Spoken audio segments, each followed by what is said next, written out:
Good morning all students. जैसा कि मैं आपको पहला चैप्टर आपको पढ़ा ही चुका हूँ, ठीक है। अब अपना नेक्स्ट सेकंड चैप्टर है force and law of motion, ठीक है। इससे पहले मैं आप सभी को बहुत बहुत धन्यवाद देता हूँ कि जो दोबारा से आप मेरी वीडियो के लिए अग्रसर हुए देखने के लिए, ठीक है। और इसी तरह आप लगातार वीडियो देखते रहिए, ठीक है। मैं आपको next chapter force and law of motion पे कुछ चीजें बताऊंगा जो आप एग्जाम के लिए आपके लिए बहुत ही हेल्पफुल होंगी, ठीक है। तो चलिए स्टार्ट करते हैं अपना chapter 2 force and law of motion, ठीक है। तो इससे पहले मैं आपको एक चीज बता दूं कि ये जो फोर्स है, ठीक है, फोर्स जो है ये क्या है, हमारी रियल लाइफ में सबसे ज्यादा इसी का यूज है। ये आपको पता ही है, कोई भी वर्क करना है तो मुझे किसकी जरूरत पड़ेगी?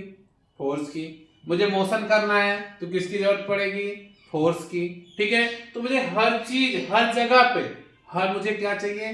फोर्स की आवश्यकता है, ठीक है। इसलिए हम कह सकते हैं कि इस रियल लाइफ में सबसे ज्यादा फोर्स की बहुत ही ज्यादा इंपॉर्टेंस है, ठीक है। तो सबसे पहला टॉपिक ये है हमारा फोर्स। क्या है?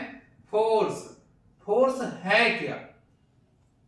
ठीक है, फोर्स है क्या? ये भी एक तरीके की क्वांटिटी होगी कोई, है ना, जिसकी यूनिट होगी, कोई फॉर्मूला होगा, इसकी डिफिनीशन, ठीक है। आपको इसकी डिफिनीशन लर्न नहीं करनी, फिजिक्स में कोई चीज लर्न नहीं करनी, सिर्फ आपको इसका लॉजिक समझना है कि किस प्रकार से इसकी डिफिनीशन बनाई जा सकती है, ठीक है। तो एक तो इसकी सिंपल सी डिफिनीशन होती है, क्या होती है? Push and pull is called force, ठीक है।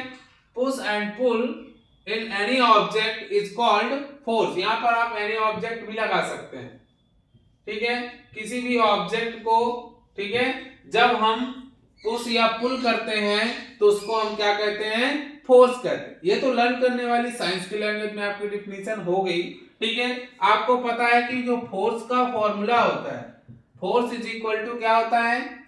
Mass into acceleration,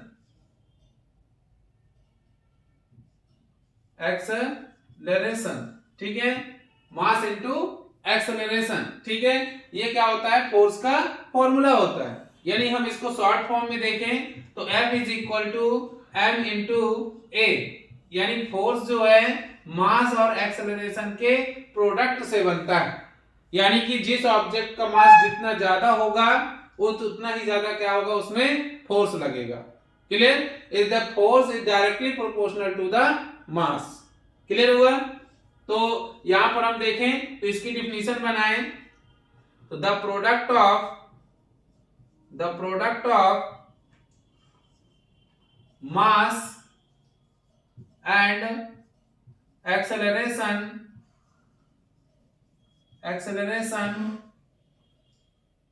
is called force, ठीक है।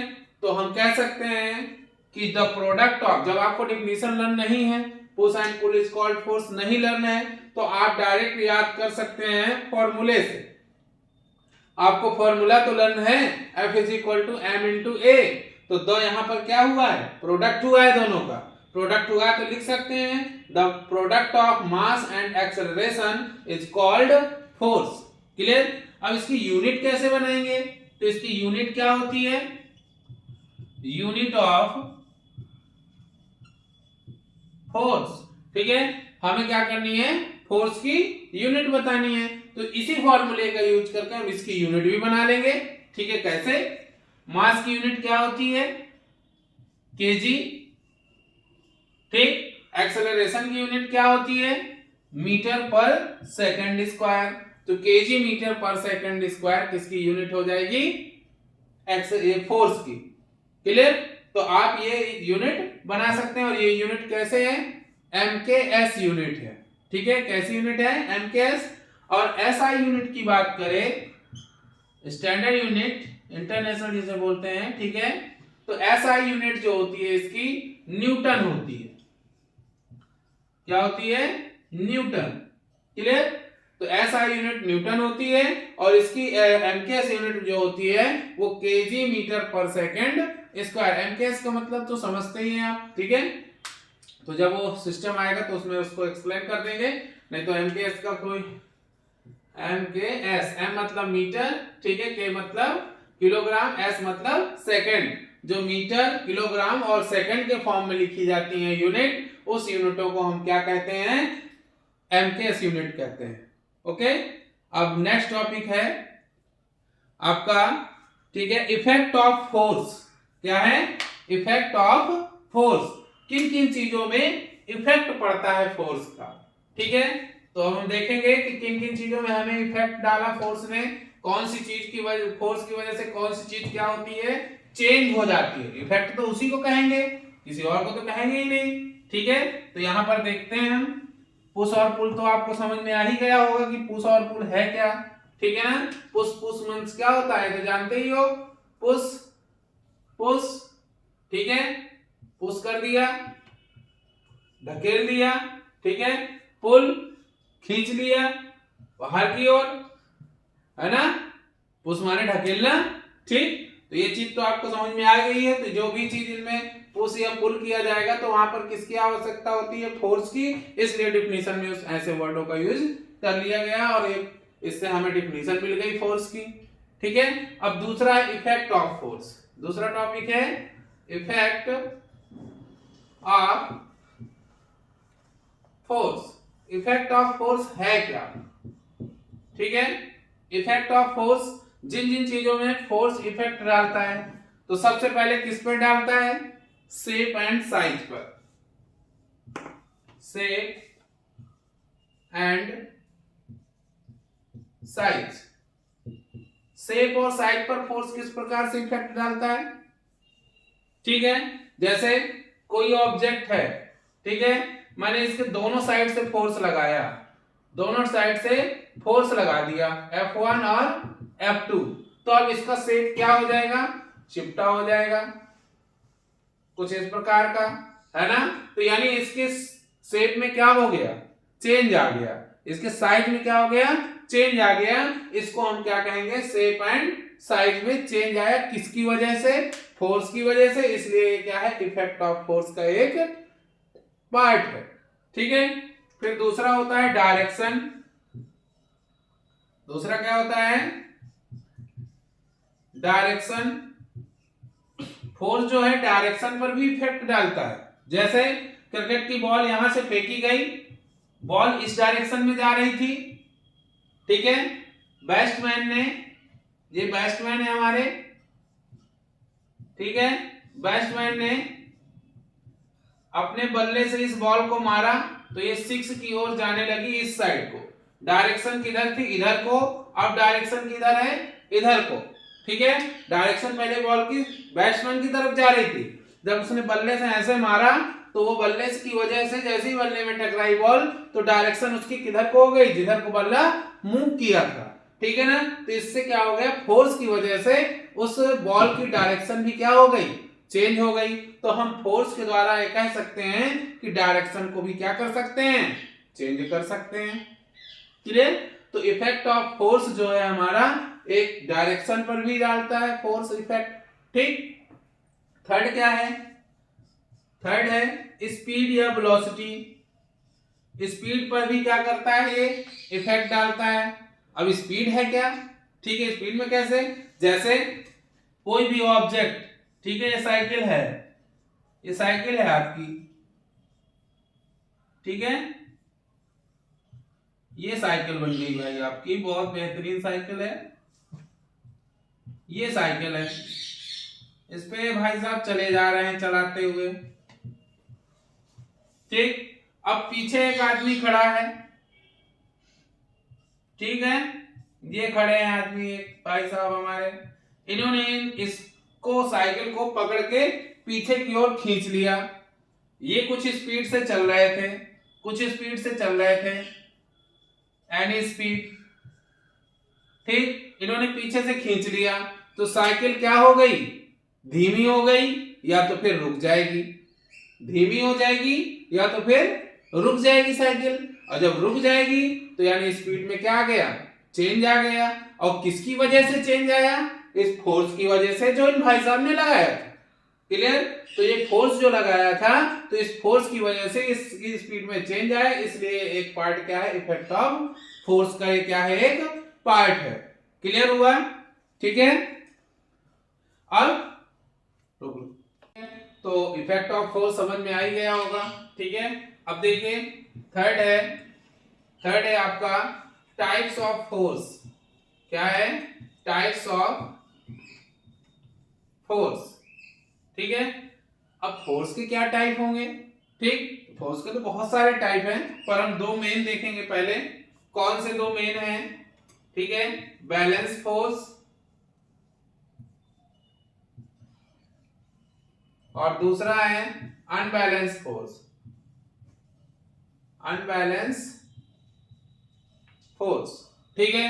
दो कौन से हैं, बैलेंस फोर्स और एक है अनबैलेंस फोर्स, ठीक है। तो बैलेंस फोर्स किसे बोलेंगे, ठीक है। सबसे पहले आता है बैलेंस फोर्स। बैलेंस फोर्स, ठीक है। बैलेंस फोर्स क्या है, ठीक है। सबसे पहले देखें कि जब कोई भी ऑब्जेक्ट में बोथ साइड से सेम न्यूटन का फोर्स लगे। कितने न्यूटन का, सेम। यदि 10 न्यूटन का फोर्स इस साइड से लग रहा है तो उतने न्यूटन का फोर्स इस साइड से लग रहा है। तो जब दोनों साइड से सेम फोर्स लगता है तो ऐसे फोर्स को हम क्या कहते हैं, बैलेंस फोर्स कहते हैं। क्या कहते हैं, बैलेंस फोर्स, ठीक है। इसके बाद अनबैलेंस किसे बोलते हैं, अनबैलेंस फोर्स, ठीक है।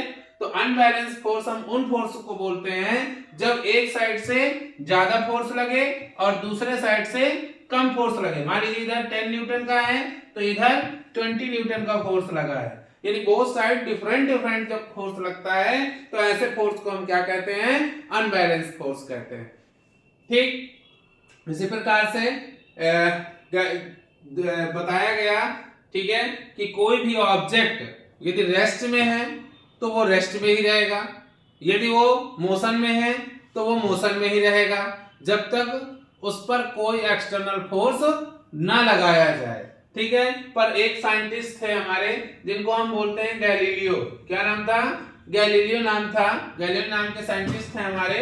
उन्होंने एक चीज बताई कि यदि कोई ऑब्जेक्ट को यदि इंक्लाइंड सरफेस में क्या किया जाता है, मूवमेंट कराया जाता है, तो उसमें कोई फोर्स की आवश्यकता नहीं लगती है, वो ऑटोमेटिकली नीचे अपने एक पॉइंट से दूसरे पॉइंट तक पहुंच जाता है, ठीक है।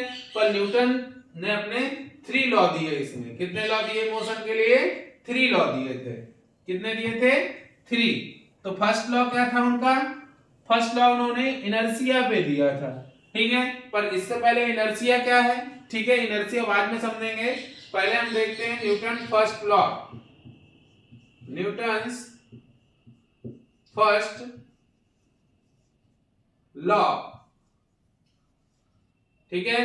न्यूटन का पहला लॉ क्या था, फर्स्ट लॉ क्या था इनका, इन्होंने कहा था कि यदि कोई ऑब्जेक्ट रेस्ट में, यदि कोई ऑब्जेक्ट रेस्ट में, ठीक है, यदि कोई ऑब्जेक्ट रेस्ट में है, ठीक है, तो वह रेस्ट में ही रहेगा। यदि कोई ऑब्जेक्ट मोशन में, टाइम है मोशन में, तो वह ऑब्जेक्ट मोशन में ही रहेगा जब तक इन दोनों में कोई एक्सटर्नल फोर्स ना लगाया जाए। कौन सा फोर्स, एक्सटर्नल फोर्स, यानी बाहर का फोर्स, ठीक है। जब तक इस पर कोई बाहर का फोर्स ना लगाया जाए तब तक ये रेस्ट में है तो रेस्ट में ही रहेगा। यदि इस पर कोई बाहरी फोर्स के द्वारा धक्का दे दिया जाए तो ये मोशन में आ जाएगा, और यदि ये मोशन में है, इस पर कोई भी फोर्स लगा के इसको रोक लिया जाए, यानी ब्रेक्स लगा दिए जाएं, तो ये मोशन से कहाँ में आ जाएगा, रेस्ट में आ जाएगा। तो किसने इनको इफेक्ट डाला, ये एक्सटर्नल फोर्स ने। इसलिए फर्स्ट न्यूटन ने अपने फर्स्ट लॉ में यही बताया कि यदि कोई ऑब्जेक्ट रेस्ट में है तो वो रेस्ट में ही रहेगा, यदि कोई ऑब्जेक्ट मोशन में है तो वो मोशन में ही रहेगा जब तक उस पर कोई एक्सटर्नल फोर्स ना लगा दिया जाए, ठीक है। इसके आगे आपको मैं नेक्स्ट क्लास में न्यूटन सेकंड लॉ और थर्ड लॉ भेजूंगा, ठीक है। इतना वीडियो आप देखिए और इसको समझिए, और जहां पर आपको समझ में ना आए वहां पर मुझे कमेंट्स करिए, और दोबारा से जो भी एक्सप्लेन करना है उसके लिए भी आप मुझे बता सकते हैं। Okay, thank you.